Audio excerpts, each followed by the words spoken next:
video. In this video guys, i-share ko po sa inyo yung last payment ko sa aking GGives account and finally matatapos ko na siya. This is my 12th month po na magbabayad ako ngayon and I'm very excited kasi nga matatapos po na siya and magkakaroon ako ng new loan offer and of course excited ako doon kung magkano yung offer nila sa akin. FYI recap lang tayo. Nagkaroon po ako ng GGives offer worth 100,000 pesos po. Limited offer lang po ni GGives sa akin yon last year and ginrab ko po yun. Pinili ko po siya ng digital camera and then ng laptop po. Finally, mapupulot paid ko na siya. And ipapakita ko po sa inyo ngayon na magbabayad tayo dito. Kasi mabilis lang naman nagbayad. Makikita natin agad magkano po yung offer ni GGives sa atin. And of course, i-share ko rin sa inyo na once kapag ginamit po natin siya, magkano ba yung interest rate niya, magkano ba yung loan availment natin dito. Since ako po ay repeat borrower po ni GGives ng paulit-ulit. So anyways, na this time, magbabayad po muna tayo ng aking kautangan dito sa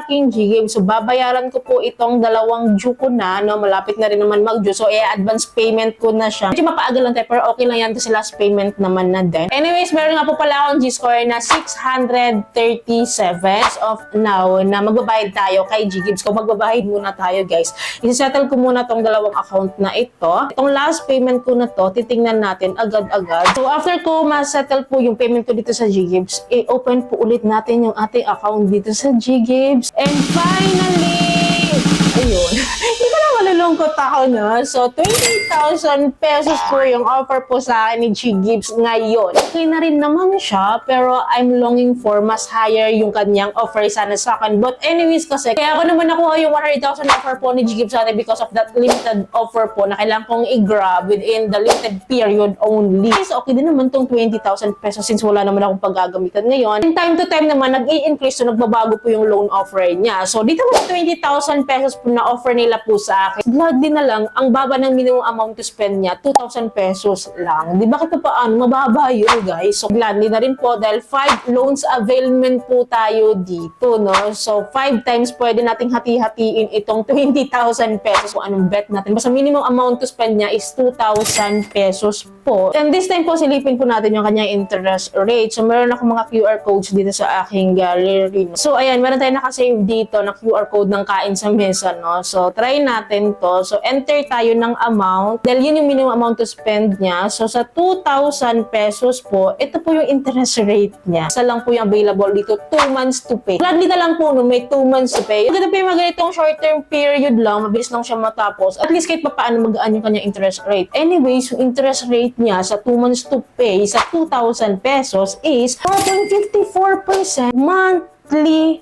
po. Okay na rin, di ba? Parang bill is din siya. Mataas lang siya ng kote. But, nasa 4% lang naman. Okay na rin yun, di ba? 2 months to pay lang naman. So, mag-try tayo ng ibang amount. Like, isagad po natin ng 20,000 pesos kasi yung loan offer ko nga dito is 20,000 pesos. Tingnan natin yung installment plan niya. Meron siyang 3 installment plan. Nag-i-start po ako sa 12 months to pay, 18 months to pay, or 24 months to pay. Pipili lang ako dyan. So, ngayon ko lang po na-experience tong 24 months to pay ni GGives. Kasi last month, kahit malaki yung offer ko, yung limited offer ko na 100,000 pesos, ang pinakasagad na offer po nila sa akin is up to 12 months to pay lang. Dahil repeat borrower ako and then matagal na rin nga po akong borrower ni GGives. Ito yung privilege sa akin. Medyo humaba po yung aking installment plan after 24 months to pay, after 2 years to pay. But anyways, no, in terms of their interest wise, in 12 months to pay, no, meron siyang monthly interest po na 3.99%. Depende na lang po talaga yan sa capability natin magbayad kung anong monthly payment ang gusto natin at kaya natin. 18 months to pay, no, meron siyang interest rate din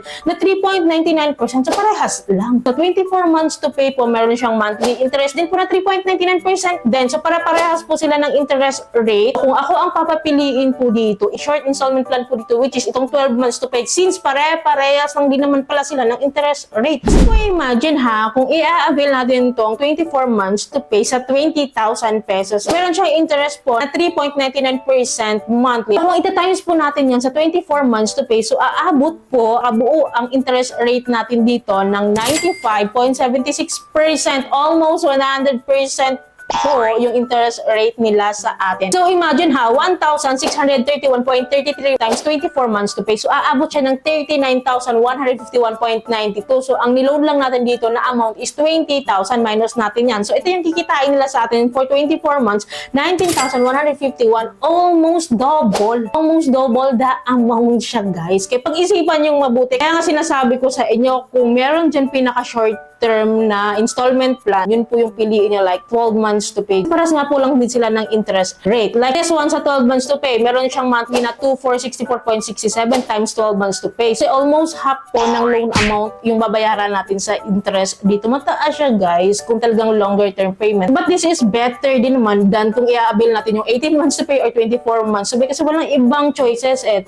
months to pay lang yung pinaka-early term dito. So iba-iba naman kasi yan, guys, ng amount kasi na i-avail natin. Let's say 10,000 pesos, try natin yung 10,000 pesos. So iba rin yung installment plan niya. So meron siyang 9 months to pay, 6 months to pay. Iba-iba din yung interest rate niya, guys. Meron siyang 4.49 interest rate kapag 6 months. Then meron din siyang 4.29% kapag 9 months to pay. So iba-iba talaga. Depende yun sa amount. Tsaka depende rin yun sa offer kasi sa atin. Let say 5,000 pesos naman. 5,000 pesos, meron siyang 2 installment plan, 6 months to pay, and then 2 months to pay. So yun yung gusto natin, may 2 months to pay para medyo hindi malaki yung interest rate niya. So kung ako sa inyo, piliin nyo yung pinaka-early term kung may 2 months to pay dyan or 6 months to pay dyan. So yun yung piliin natin para hindi tayo luging-lugi dito sa interest rates. Hindi po yun sa amount na kailangan natin. Depende talaga yun. Kasi na-try naman natin yung 2,000, 20,000, 10,000, 5,000 na-try na natin. Iba-iba sila ng installment plan, iba-iba din sila ng interest. Kasi just like me, no, sa loan offer ko sa 100,000 pesos nga po. So 12 months to pay yun. And interest rate niya po sa akin is 1.59% monthly lang. So hindi na ako lugi doon. Okay na rin ako doon kasi 1.9% monthly times 12 months. Okay na rin siya, di ba? Iba-iba talaga since mababa po yung offer ko, 20,000 pesos yan compare before sa offer ko, na limited offer ko ng 100,000. Gladly na lang kahit papaano is naisilip natin siya. And then yung installment plan niya, at least nasilip din natin. And anyways, meron pala ako i-share sa inyo regarding G-Gibbs, no? Kapag pala nag-overdue tayo dito, sinabi lang po ito ng friend ko dahil nag-overdue nga po yung G-Gibbs niya. Tawag pala ng tawag itong si G-Gibbs, no? Nangungulit din pala itong si G-Gibbs. Tawag pala siya, guys, ng tawag once po nagka-overdue tayo dito. Hindi naman rude, no? Hindi rin naman harsh, no? Nagpapa-remind lang talaga sila na na-overdue ka na pala. Ganun pala si G-Gibbs. Sabi po ng friend ko, iba-iba daw yung tumatawag sa kanya na number. Kasi nga po, di ba, si G-Gibbs is powered by Fuse Lending. So, malamang po, Fuse Lending po yung kakandak po ng mga calls regarding po sa mga payments. Pero I suggest, of course, huwag kayong magka-due dito sa mga to kasi mga legit po itong mga to. Huwag nyo i-abandon yung loan nyo dito kasi si Fuse Lending and then si GCash is supervised po ng BSP yan, Bangko Sentral ng Pilipinas, CIC accredited po itong mga to. Mas maganda po yung payment records natin dito. Possible po, masuspend yung account natin, ma-freeze po. So, hindi po guaranteed lagi na okay yung account natin dito since itong mga to is a legit